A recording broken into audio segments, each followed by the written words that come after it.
If you guys watched Monday Night Raw last night, I think we can all agree that it was a good way to kick off the road to WrestleMania. We started off with Sami Zayn opening the show, and the first thing I could think is, why the hell is the ramp so long?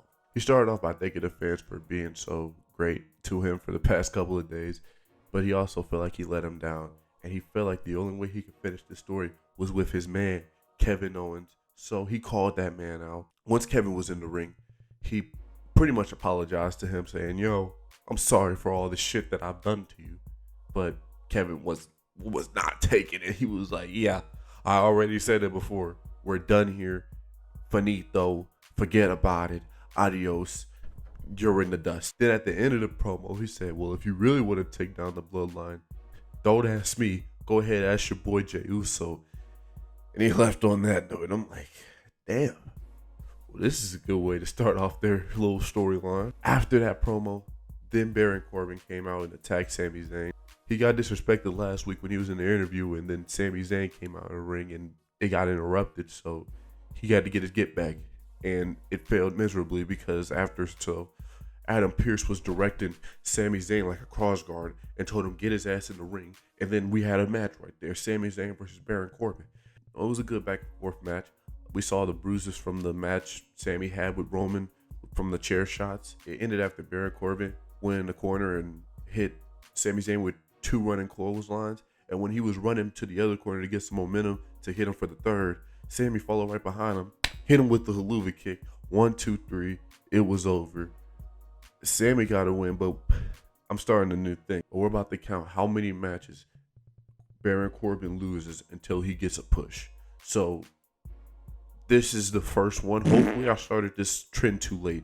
So yeah, here's the first loss for Baron Corbin in my category, even though it was more. But we're going to be nice. We're going to be nice and give him just one for right now. Also, before we begin, I'm your host, Straight to Fly, and this is the first Raw review I'm doing. So if you guys want to see more of this, make sure you hit that big ol' subscribe button. Next up, we had a Rhea Ripley and Dominic Mysterio interview backstage, and pretty much Byron Saxton, or was it Byron? Somebody pretty much just asked Rhea about her match at Elimination Chamber against Beth Phoenix and Edge, and she was like, she's not worried about that. She is worried about WrestleMania, and she's going to be on SmackDown to confront Charlotte. When she was asked about it, she was like, "You just better wait and see on Friday." The Dominic's ass goes, "Well, if you're going to Friday, I think my daddy has a match."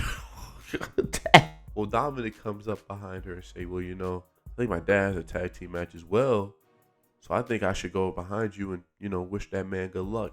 Even though that's code for, I'm about to beat his ass. So Austin Theory had an interview next, and he was talking about how he deserved to be the headline and all that good stuff. But he's upset that John Cena's the headline because he's returning in the next couple of weeks, which I'm excited for because I think they're going to have the dream match at Mania. He also talked about how he's going to beat Edge in the main event, which we'll get to later. Honestly, if we do have the match against Theory and Cena, I hope Cena stays past WrestleMania, because if he does, give that man the fucking win. Like, he hasn't had a real win in a minute. Yeah, he won with Kevin, but like, that shit don't count. Like, he literally hit the 6 moves of doom, and he didn't even do all that much. Like, he wasn't even a fucking factor all like that. Like, he came in for 2 seconds. That's all. You could not see that man throughout that match. For once, I couldn't see him. So if you stay past Mania, Cena, you deserve it. I'm just saying. Next, we had Mr. Ziggy versus Mustafa Ali, and it was a good back and forth match. Like, I didn't expect neither of them to disappoint with the match, and either one of them could have walked out with the dub. But at the end of the day, it was Mustafa Ali. After Dolph Ziggler went for the famous sir, Mustafa Ali reversed it with a handstand. Then he hit him with, in the words of Simon Miller, he hit him with the most devastating move of all sports entertainment. He hit him with the surprise roll-up and got the 1, 2, 3, and Mustafa Ali ran around the ring like he just won the Super Bowl, which, Mustafa Ali getting a win, that's definitely always, you got to run around and act like you won the Super Bowl. We had a backstage promo with The Miz, and pretty much Miz received the envelope and said, "Oh my God, we're going to talk about this next week on Raw." Lord knows what's going to be. Maybe he's hosting WrestleMania. I don't know. But they got that. They when he was asked about his match against Seth, he was like, he's not worried about that. He's worried about his anniversary with Maurice. And, Seth has his things with Logan Paul right now. And if anything, Miz was the reason for Logan Paul being who he is because he was his protege. And, well, Miz, that was the worst thing you could have said. Next up, we had Cody Rhodes promo in the middle of the ring. And right before he was able to even talk, Paul Heyman appeared on the screen. And I had a good laugh because he had that neck brace on after receiving a stunner from KO at the Elimination Chamber. He couldn't even make it to the ring. Like, he had to be backstage. But Paul talked about how Cody will not be able to beat Roman Reigns. And he talked about how Cody's life will be pretty much too much to handle. Like, his schedule is going to be way too jam-packed. Paul Heyman pretty much said to Cody that you do not want to have the same schedule that your father Dusty had. Because as his brother said, he was always on the road, non-stop. And they barely got to see him. Paul Heyman pretty much ended the promo with, after Cody loses that Mania, Roman won't be the one to be holding his wife and comforting her after the devastating loss because he's a married man. But Paul Heyman, he said he was single. So I'm like, yo, this old ass man about to be cuddled up with Brandy. Like, what the fuck? Well, Cody told Roman to not send that man the next time he wants to talk to Cody. He said the next time Cody talks to Roman or a bloodline member, that he's going to say the same thing that he said to Paul Heyman. And that's pretty much that he's going to beat Roman Reigns at WrestleMania. Point blank, period, which he should, unless they're trying to go for the 1,000 days and give it to him at SummerSlam. Like, still, I want him at Mania. Come on. Next up, we had Asuka versus Nikki Cross. And before the bell even rang, we hear the theme song of Bianca Belair. She came by and watched the match at ringside. A good chunk of the match happened during commercial break, though, which I will say, terrible. Just fucking terrible. Of course, Asuka got the win, because why would you have her lose a match right before her championship match at WrestleMania?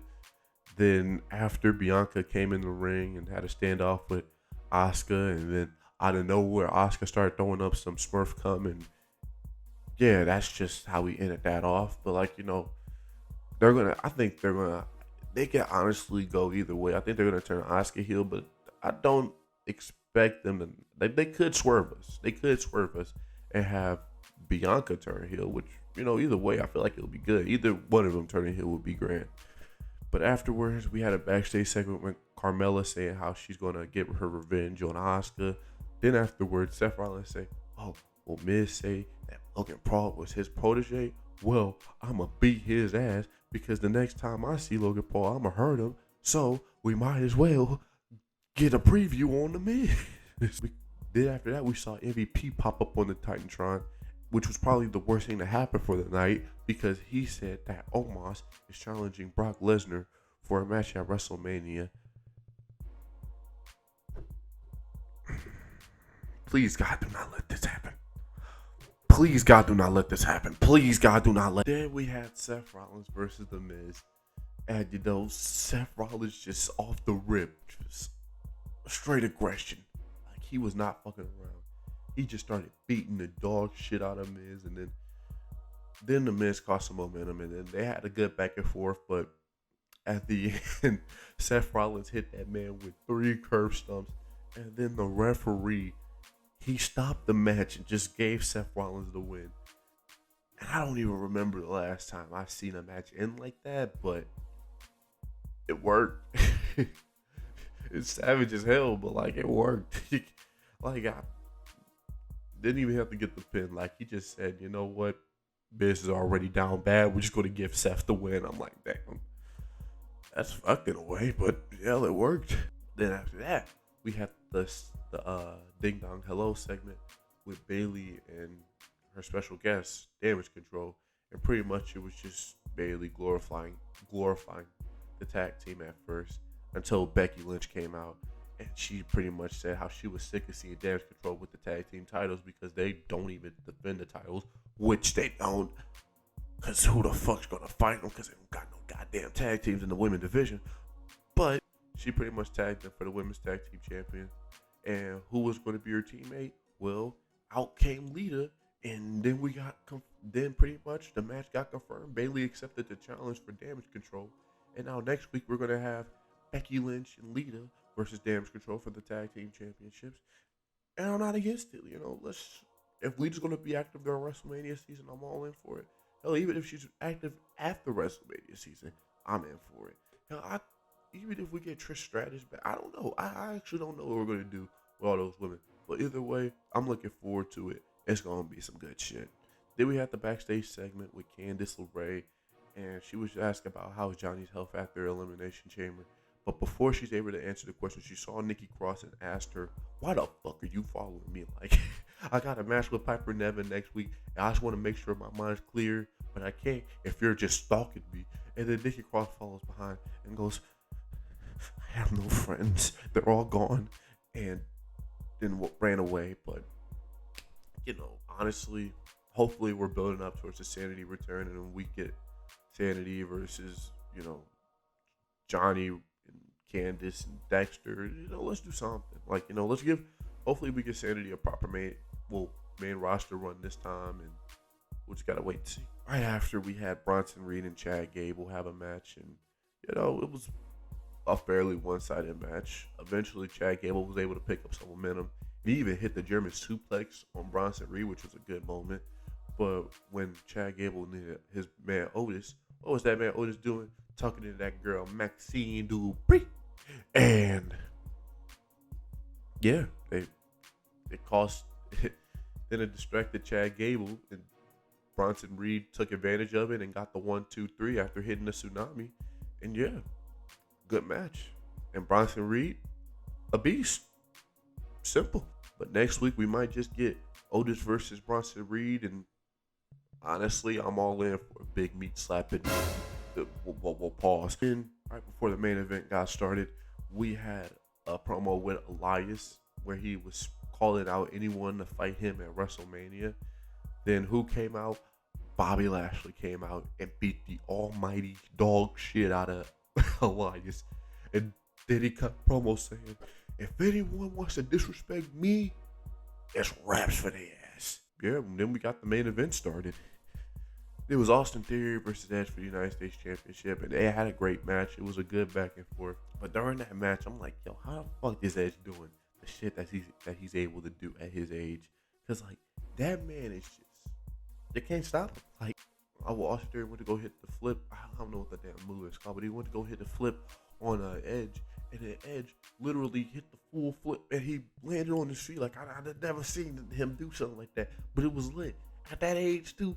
Bless his soul. But right after Edge hit the execution, he was about to go for the spear, but then of course Finn Balor came out, distracted the man, and pretty much cost him the win. Then afterwards, he just beat the hell out of Edge, hitting him with 3 coup de grace, and they're just building up for a match at Mania, and hopefully it is the Demon Finn versus Edge, because Demon Finn. Purple Demon Finn, come on, that would be so lit. Honestly, I think Raw was a great way to build up towards WrestleMania.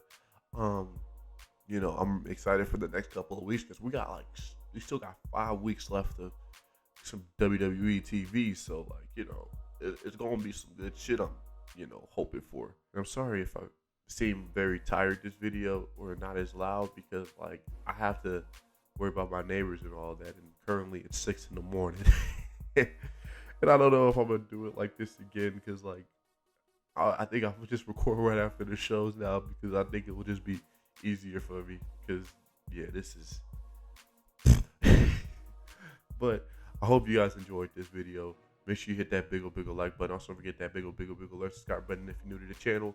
And y'all, I'll see y'all for Friday Night SmackDown. Holla at your boy. Peace.